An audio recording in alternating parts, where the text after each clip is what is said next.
Welcome to the Earthkeepers podcast. This podcast is for people who seek new and better ways to love and care for the earth. It's a podcast for anyone who is deeply concerned about the harm being done to the environment on a local and global level. It's a podcast that builds community and connection between people of like heart and mind, people who believe that Earthcare should be integrated into every aspect of life, and for many in the Earthkeepers community, that includes our spiritual practices. In this episode, I'll be chatting with Ryan Metzger, the CEO of Ridwell, a groundbreaking organization that is pioneering a different approach to recycling and repurposing. Ryan and his young son, Owen, co-founded this growing company that now helps people by picking up materials and items that recycling companies normally don't take. They saw a problem and took risks to try new ways to solve it with innovative business model solutions. Today, they're on a mission to empower neighbors and communities to build a less wasteful future. Ridwell is a service that makes it easy to waste less, and we do that by complementing city-provided services by picking up things for reuse and recycling that are not offered other ways. So it's everything from plastic bags and batteries and light bulbs and clothing and all these things that could have a destination other than a landfill. We find those destinations for people and we pick them up from their doorsteps so they can waste less and help the community at the same time. Welcome, friends, to the Earthkeepers podcast. Today, we have with us Ryan Metzger of Ridwell. And Ryan, when you look at the purpose, the vision of Ridwell, how do you see it fitting into the bigger picture of Earthcare? I think it's an important role. It's a very tangible thing. Like when you get rid of something, where are you putting it? Where is it going? And, that's kind of how I began Ridwell, is I had that challenge in my own home where I had stuff piling up. We had a room in our house that had, the clothes we didn't need anymore, the styrofoam that showed up, all that stuff. And so there was a value in my home, not to just bury it in a landfill, but rather to do something productive with it. And so I decided just taking that places, and I actually brought my son Owen along with me. And so we created a little project called Owen's List that would eventually turn into Ridwell.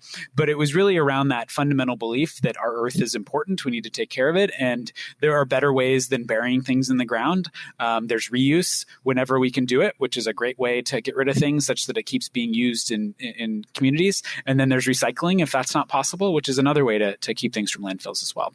Well, we'll talk a lot more about the details of what Ridwell does, but I'm interested to know a bit more about you. And I'm thinking about how it is that you actually developed the values for Earthcare. Maybe you could talk about your relationship to the environment and maybe some early influences that shaped you to who you are today. Definitely. So I grew up in the Seattle area. This area has been, I think, forward-looking in environmentalism for a long time now. And so that was something that was kind of passed down to me, mostly from my parents and my mom specifically, who was a teacher for many years. And, I remember I had a paper out when I was a kid, and she would often come with me and would sort of remark on families that were larger. They had 4 kids plus, et cetera. And, look at their tiny little garbage can. Like, that's so great that they have sort of found a way to not have a lot of waste in their world. So those memories stick with you as you grow. Then I went to college and near Chicago in that area, and they had far less recycling than we had in the Seattle suburbs. And so but you're used to it. So what do you do? And so I was the kid in my off-campus apartment. I would collect my newspaper and my cans and things like that, and I would drive them places, because once you start having those habits, it's sort of you're aware of the actions that happen and you can take, et cetera. So that's something I would do as a college student. And then fast forwarding, we have our own kids now. I have 2 sons who are almost 5 and then 9. What are we teaching them? And sort of looking back upon how I was taught and brought up, and how do we take care of things and know that there's resources are limited and there's a lot of good that can come if we try to waste less. So there's something really compelling about the story of Ridwell, and you make that pretty overt in your marketing material. Just, what are the roots of this organization? Where did it come from? And your son has a lot to do with that.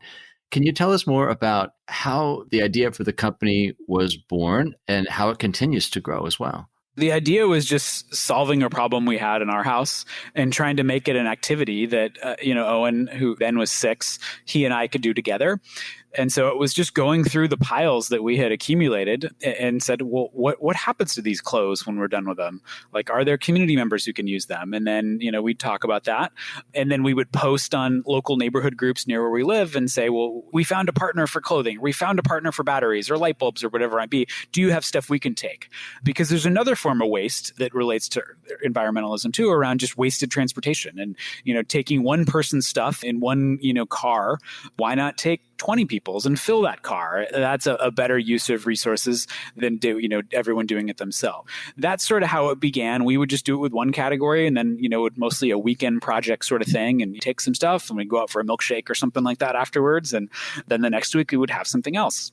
And what was really special about that experience too is you start to put the ideas from the community together. And then we started learning about ideas that we didn't even know about. And then we would offer to others. And so it just sort of grew from there in a very natural way where, someone would say, well, I have eyeglasses. Do you have a partner for that, Owen and Ryan? And we said, well, we don't, but let's look. And we found one. And sure enough, my wife and I had an old pair of glasses that their one was cracked and, not the right prescription. Like, great, here's, solving something in our house by an idea that came from someone else. And so those stories happened over and over again, and Ridwell really grew and grew, Owen's List. And then we said, well, how can we do this at more scale? And that's where a few others joined on our journey and started Ridwell a little over 2 years ago. And in 2 years, you've grown quite a bit. In fact, I would say as a Ridwell customer, the Ridwell box that I keep on my front porch is kind of a badge of honor. My neighbors come and ask about that, and they say, oh, how can we get one? I understand that you're actually expanding now into Portland. We are. We added Portland recently, and in the Seattle area where we started, we began in just a few communities in Seattle proper and have grown. Now we're up to Everett, up north, and we go down south to Kent and areas like that. And we did just add Portland. So it was our second market where we have a warehouse and have a nice set of customers that began service about 2 months ago down there. Are you thinking eventually that you might continue to expand? Is that the hope? It's the hope, yeah. I mean, it's very powerful to see kind of how the community has embraced it in Portland and Seattle. Not only from, like you mentioned, people would see it, your box, how do I get one? Like that, we've grown very organically through word of mouth that way. But then also some of those partnerships and those ideas that come to us as well from the community. It's been really motivating to see some of those. And, nonprofits would come to us and say, I have a need for winter coats or whatever the case may be. And then we can provide that need through the growing member base that we have in now 2 communities. So the way Ridwell works from a customer perspective is every so often I'm told it's time for a Ridwell pickup, and there's normal things that I put out. Fabric, for example, I always have plastic film to put out, but then you also have a special category of things. But that's kind of all I know. I'm guessing that networks that Ridwell is embedded in of other service providers, other, I think, nonprofits, even charities, is much bigger. And you do call attention to some of that on the website. It's very helpful. But I'm wondering, when you look at the impact, the broader impact of Ridwell, what are some of the other ways that Ridwell is doing good and fomenting change? I think there's a couple of things I'll mention. One is just in the amount that we're taking that might have gone to landfills or might have been piling up in people's homes, depending on what the category is. So we track all that stuff. And so we've diverted over 1 million pounds to reuse and recycling in the Seattle market since we began. So I think that's an obvious one. I think it also is just creating more awareness of, the fact that actions that I take, though might be small on their own in the grand scheme of things, they add up. And so we've seen families that say, well, gosh, it was just me on my block. And then the next day I saw there's 2 more and then 2 more. And, suddenly they, see a picture from our warehouse and it's filled to the brim of bales and bales of plastic film. Well, it's got to start somewhere. And I think there's something inspirational that people have drawn from. And I certainly take inspiration from it around small actions adding up. And we're all sort of in this together. And, the more that we kind of bring our resources and come together for the planet and the community, that good things can happen. And so we hope to kind of also provide some hope and inspiration for people about what's possible when people come together. One of the projects that Ridwell has done that inspired my daughter actually had to do with providing clothing at one point, but also I think shampoo and such and women's health products to, assuming shelters and different service providers. I'm wondering about that angle as well. Is that something that is core to the Ridwell model? Definitely. So just a little bit of some more information on how our service works. So pickups are every 2 weeks. And every 2 weeks, we have 4 categories that are all the time. And you mentioned some of them. So that's where the plastic film comes in. That's where the clothing and shoes comes in. That's where household batteries and light bulbs. So those are all the time for people. And so every 2 weeks, they can request a pickup for those. Then the 5th one, which is what you were asking about, was what we call our featured category. And so that is a new one where, you get notification in advance and you get a calendar. And so you can see what's upcoming. And whenever we can, we feature categories that do involve reuse that benefit the community. So we've done personal hygiene items, we've done winter coats, we've done books, children's books and stuff like that. So we're always looking for partners that have a need that our members can help with. And it's really an important part of what we do. We actually have a closet now that's dedicated to potential Ridwell categories that might show up in the future.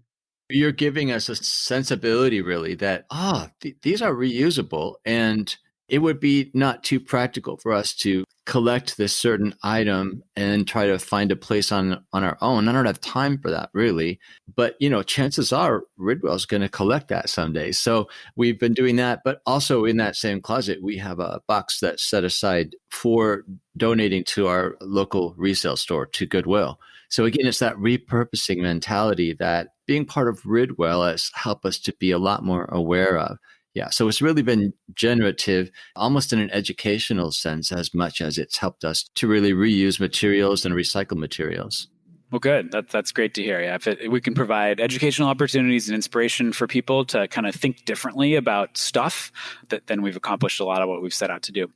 For those people who are listening from all over the world, and there are a lot of them, I don't want them to feel like if they don't live in the Seattle or Portland area, that they just don't have the opportunity to take advantage of this kind of thing. So I am wondering if you know of other endeavors like this in other cities, and if you see this as a potential trend. Yeah, I'm not aware of anyone who's exactly like us. Doesn't mean that there isn't. But one community that I'll bring up that actually was a lot of where Owen and I would sort of post and get inspiration from. There's something called the Buy Nothing Project. I don't know if you're familiar with that, but it typically lives in Facebook and it's based on where you live.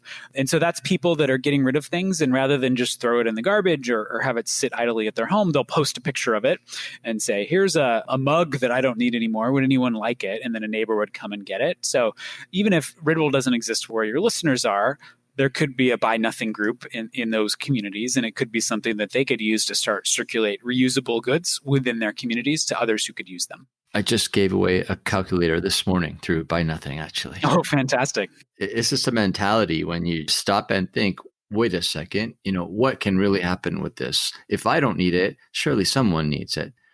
But I'm wondering if you think it might be possible. You made this point about driving, that in some ways it just doesn't make a lot of sense for one person to try to kind of do lots of different recycling by delivering bits and pieces here and there. It's not efficient and not a good use of time either.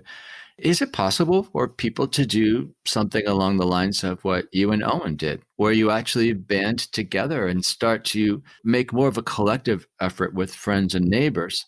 Most definitely, yeah. And I encourage those types of efforts, whether it's with a kid that you might have or with anyone, a couple friends gearing up, or even just a person by themselves. Most definitely, I think that's a great thing to do. And it starts with an awareness of what do people have in their home that might be reused or recycled, and then who might be a partner who could take that and could do that for people. So if there's the intersection of those two and someone wants to kind of post and do it, I think that's fantastic. It's a great way to try to build community spirit and to do some good in the process by reusing and recycling things around them. I like the mention of community there, because it is so often, I think, for people who care about the earth and who want to make a difference, it can be discouraging and disheartening to think that you're on your own to try to do some of these things, believing that your individual effort actually can make a difference. But I agree with you that when you think about it in terms of bringing others along and sharing the work together and multiplying the work by involving lots of people, not only do you find friends of like mind and like heart, you also do, again, have a bigger impact. And so I think if there's nothing else people take away from this, it's that inspiration point of think about your community and what you can do together. whether it's recycling, repurposing, or what have you. So I'm wondering, is this a model that you actually created, or have you heard about something like Ridwell happening elsewhere that you emulated? We saw what was popular with Owen's list. We saw the categories that were out there. We saw how it might work from an efficiency standpoint, and doing pickups on the same day but being around you. I would say we more kind of stitched together a series of ideas together, and they became Ridwell. So I'm not aware of any, but there's no huge technological breakthroughs or anything like that. I think it's just kind of being focused on what is the mission, what are people interested in, what are they willing to do in service of that mission, and how can you do it in a way that's really easy, such that even children can take part as well. Hey friends, we've been in conversation with Ryan Metzger, co-founder and CEO of Ridwell. As you know, becoming a better friend to the earth involves educating ourselves about environmental issues and discovering ways to make a difference through our actions. If you want to learn more about this inspiring story of grassroots innovation to solve a community problem, and to understand more about how this model works, go to the Ridwell site at www.ridwell.com. That's RIDWELL, all one word, .com. So, if you found anything challenging or inspiring in this episode so far, be sure to access these resources to learn more. And who knows, maybe you'll find inspiration and ideas to work with others in your community to invent creative new ways to do earthkeeping together. And now let's get back to our conversation with Ryan Metzger. When you look at the impact that this experience has had on Owen and continues to have, I'm wondering if you can point to some of the ways that maybe he's been formed by the experience. I look at it from the outside of the situation and I think, what a powerful influence for him to understand that he can see a problem and that he actually has the capacity to innovate and make something happen. In other words, he's not limited by the status quo, limited by the restrictions and the way that things have always been, but rather he has the capacity with you and with others to invent a new way forward that actually works. I agree with that wholeheartedly. And, he's still forming what his passions are and what his interests are. He's now in third grade, but he kind of has an inclination towards technology and those types of things. And, that's where a lot of invention will come from. And so if he can look back upon the stories that, we had together and the memories and things like that, and then take that and say, gosh, if I have a problem that I'm dealing with, and that there might be others, and let me invent a solution, with a new app that does it or a new service or something like that. Hopefully he'll have some memories that he can look back upon that can be inspirational there too. I think one of the important things to point out about the Ridwell model is the fact that it is sustainable, that there is a financial model underneath this that actually makes it worth your while and actually allows you to think about expanding to other markets. Can you describe what that's about? And maybe in a more meta level, what is the potential actually of business approaches for this kind of change? We think of ourselves as being member supported. As you know, as a Ridwell member, there's a subscription, a monthly subscription that people pay for these pickups that happen every 2 weeks. And so that's between $10 and $18 a month, depending on the plan that people choose. And then we have a number of larger categories we've added that people can pay as a one-off, whether we'll offer paint sometime or styrofoam or things like that. And so those are, $5 for something, or $9 for another category, that type of thing. But it begins with a subscription, and really that's been kind of a great way to do it. We've tried to make it as accessible as we can and try to price it low. And sometimes people can even offset the membership fee by having a lower garbage bill because they've been able to kind of go down a size. So really about the long term, we're really proud that our customers have been around as long as they have. It's pretty rare that once someone starts that they stop using it. And so that was partially because we designed it to be what people see as a good value and something they're proud to continue to support. Tell us about the partnerships and relationships that Ridwell is embedded in. I'm wondering if you perhaps have found yourself in the society of other people who are innovative in a similar way, or other people who are trying to find new ways to solve environmental problems like this. Ridwell doesn't exist, and Owen's List wouldn't exist if there were not partners. Partners are crucial to what we do. And so there are some that, we knew about, and then others that come across. And so I find a lot of inspiration from hearing those stories of who are partners that are doing cool things that we can work with and get them supplies and enable them to do even more good for communities and for the environment. A few minutes ago, I was talking to someone who's got a tool library that's doing amazing work by providing tools that can be reused by people instead of everyone buying a new thing, and people in the community that don't have access to tools and things like that. So that's just one of many that I just had today. But we hear partner stories all the time, and it's really inspirational. It's something that's essential to what we do is empowering those partners to continue to do good work. Do you have stories that you could point to from Ridwell customers where you have heard about changes in them, changes in their habits or their way of thinking? Yeah, we get stories quite often, and there's some that are related to children in the house and how, our chief Ridwell officer in our house is a 5-year-old who, is really into this. We had one where I have a younger son who's almost 5. And there was a girl in his class who it was her birthday. And one of the things she really wanted was Ridwell. And I thought that was such a great story. And then I see her mom when I drop off my youngest son, and it's like, oh, it was our day today. And she gathered all the stuff and she was so proud to do it. So we see those stories. We see other families that say, I forgot to put out my garbage because we didn't have any last week. That's amazing. Like those types of things where we've seen the impact in a very tangible way about how much waste they're creating. So yeah, there's stories often, and it usually involves families who have seen the impact that using Ridwell has provided to their family and to others. I'm wondering about COVID and what impact you have seen. Some businesses, of course, have been decimated by the pandemic. Has Ridwell seen any impact in terms of what's going on? COVID kind of hit the U.S. first in the Seattle area back in March, and we really didn't know what to expect, frankly. There was lockdowns, and how's this going to work? So things kind of were a little bit in flux for a while as people were just sort of figuring out what that meant. But the trends we've seen are around more usage, actually, not less. So people are home, they're not traveling, they're getting more things delivered to them. So there's more packaging that we can help recycle. We've had featured categories like food takeout extras is one we've done where, you get food takeout or food delivery and it comes with forks and spoons that you don't need because you're home. So what do you do with those? Well, food banks need those. So, we've seen usage go up. We've seen some featured categories that have become more prominent. We've tried to use our platform for good during this period because a lot of people are struggling. And so right when it began, we did some pickups that were very community oriented from a COVID standpoint. Things like cleaning supplies and stuff like that we've collected.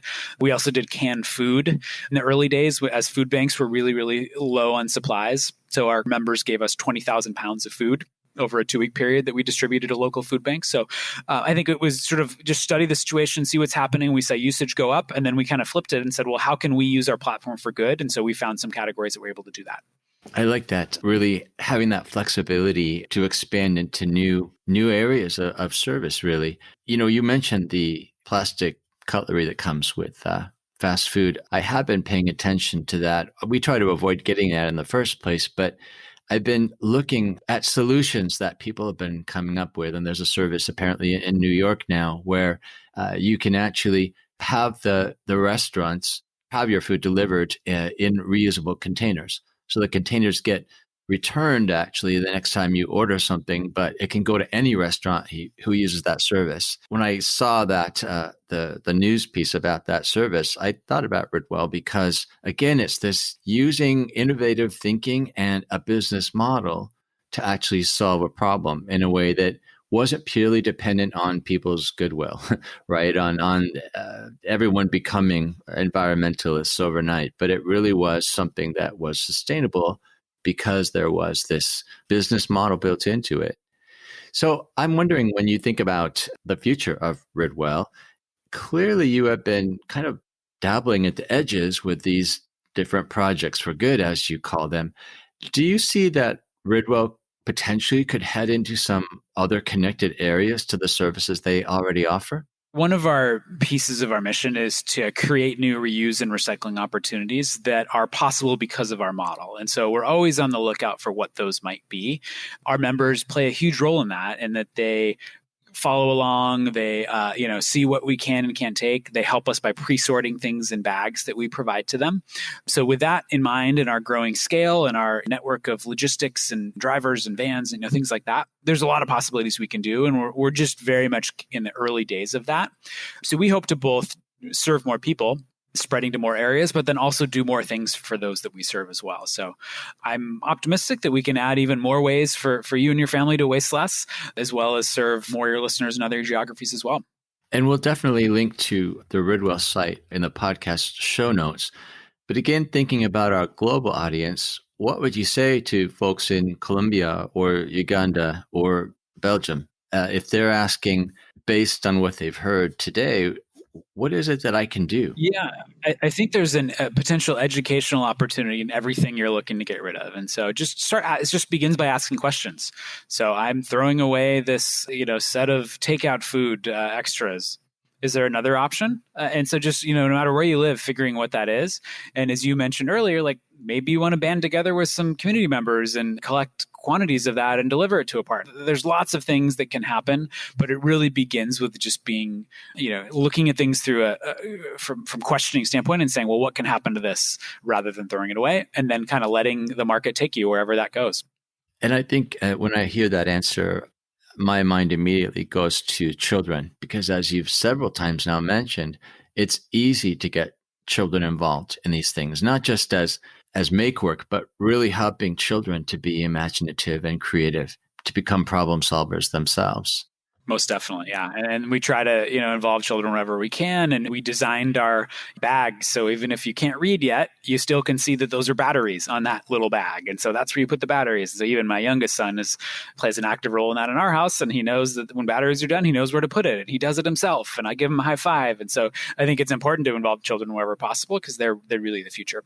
Can you tell us more about that thought that children are the future? What can we be doing now to actually create a generation of what we would call earth keepers who have more understanding, more sensibility toward ecology than perhaps our generation had growing up? What can be done? Yeah, I mean, there's so much more knowledge out there and research that's been done than even when I was in school. So I think just sharing at their level, like how do things work? How does climate change affect us? Like, how are we contributing to it? Such that they are just more mindful in the decisions they make from a very early days.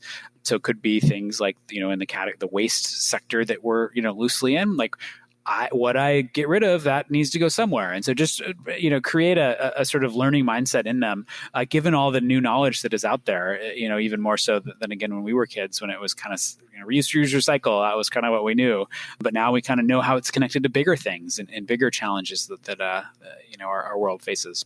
My daughter is in her first year of college, and I know that her generation in some ways has struggled with hopelessness when they think about the future, they think about climate change, et cetera. And I don't know that her generation, at least a good part of it, has grown up with a sense of hope, a sense of agency, a sense that, yes, things are bad and may get worse, but that's not something to accept, that there are actually ways to engage those needs. Do you think that your son's generation might have a different perspective?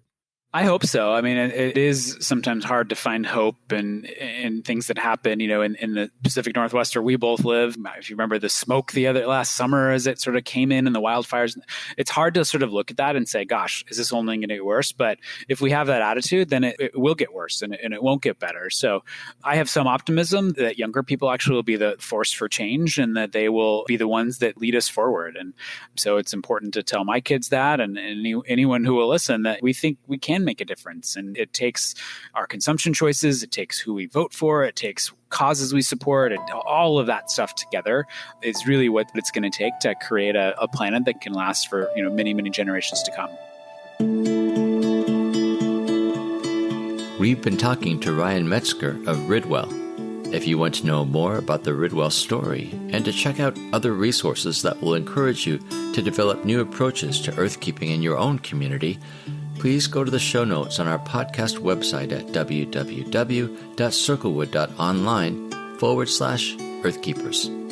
And if you want to leave a note or ask a question about this episode, or about anything really, you can leave a quick voice message through the link on the podcast website, and I'll be sure to get back to you. Earthkeepers podcast explores ways in which we can change ourselves, our communities, and our cultures to help us to care for the earth in holistic and regenerative ways.